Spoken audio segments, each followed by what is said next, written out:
Trump administration is reportedly shutting down federal efforts to monitor allegations of abuse at immigrant detention centers across the country as the deaths at the facilities continue to rise. Specifically, HuffPost reported on an internal email indicating the Department of Homeland Security is closing an office tasked with investigating claims of abuse at such facilities.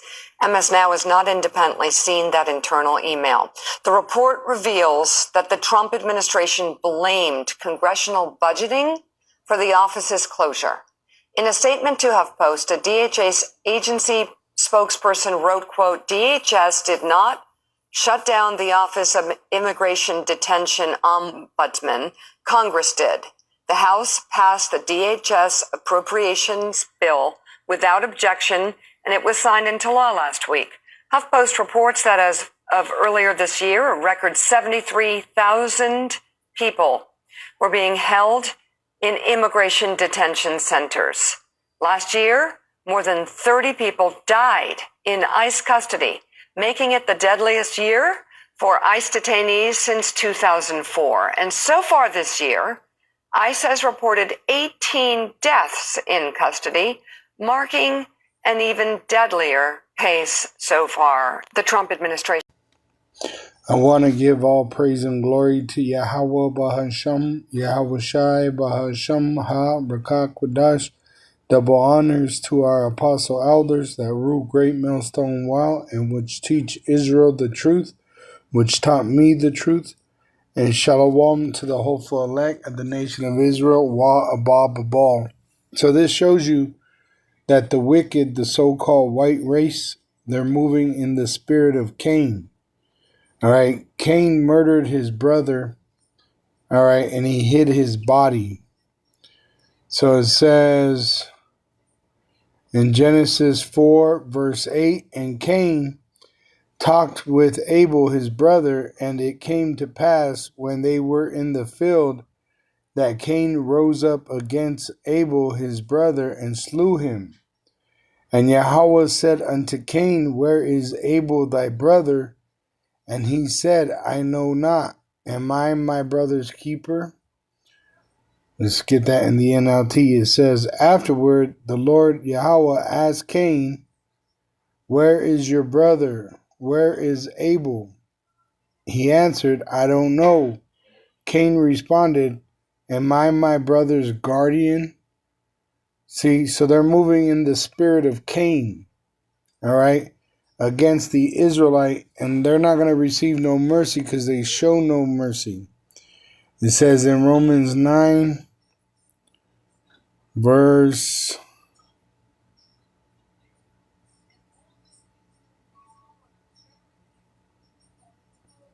18, it says, therefore hath he mercy on whom he will have mercy, and whom he hardeneth.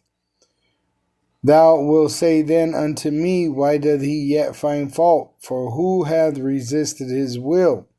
Which the so-called white race, the red devil the Bible speaks of, is a weapon in the Lord's hand. He is a sword used to punish the Israelite. But now we're being called back to Yahweh through Yahweh Shai, and the Edomite don't want to let us go. In fact, they intend to try to murder us. It says, nay, but, O man, who art thou that replieth against our power? Shall the thing formed say to him that formed it, why hast thou made me thus? Which that's what the wicked say. You know, the Edomite, the red devil the Bible speaks of.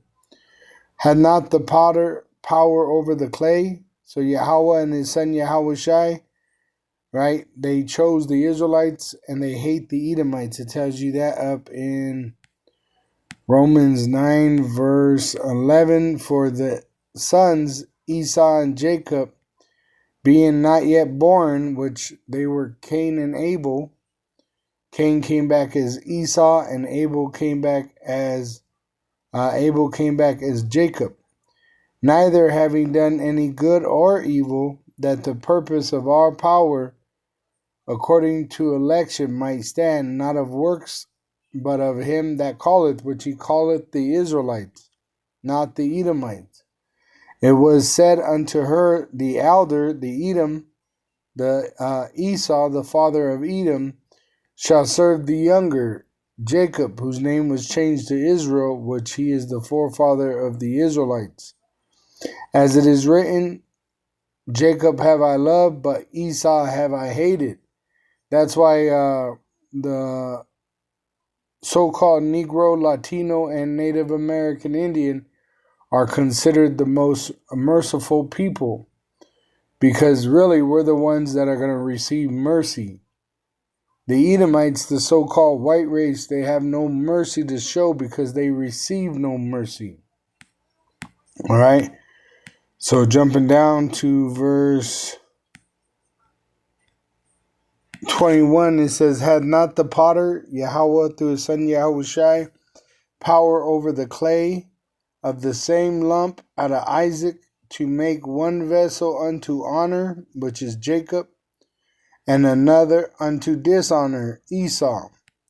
What if Yahweh, through his son Yahushai, willing to show his wrath and to make his power known, endured with much long suffering the vessels of wrath fitted to destruction, which, seeing this devil do wickedly, right, the Lord is enduring with much long suffering, right, which these devils are fit for destruction, and their destruction is coming by fire, nuclear missiles, at the return of Yahushua, which he's coming back to save the elect and to destroy the kingdom of Edom. It says, and that he might make known the riches of his glory on the vessels of mercy, the Israelites that have mercy, which he had afore prepared unto glory. All right, so I put in the Copilot AI, Negroes, Latinos, and Native American Indians considered the most merciful and considerate people. I'm going to jump down. It says there is a long, well documented history of resilience, hospitality, and mutual care within each of these groups. You see? So the Israelites, the so-called Negro, Latino, and Native American Indian, are well documented in history as being resilient, filled with hospitality, and mutual care, meaning they care about another person just as they would care for themselves. All right. So this shows you that it's documented in history that the Israelites are receiving mercy and the Edomites are not. That's why they have no mercy to show. Shalom to the elect of the nation of Israel. Wa abba babal.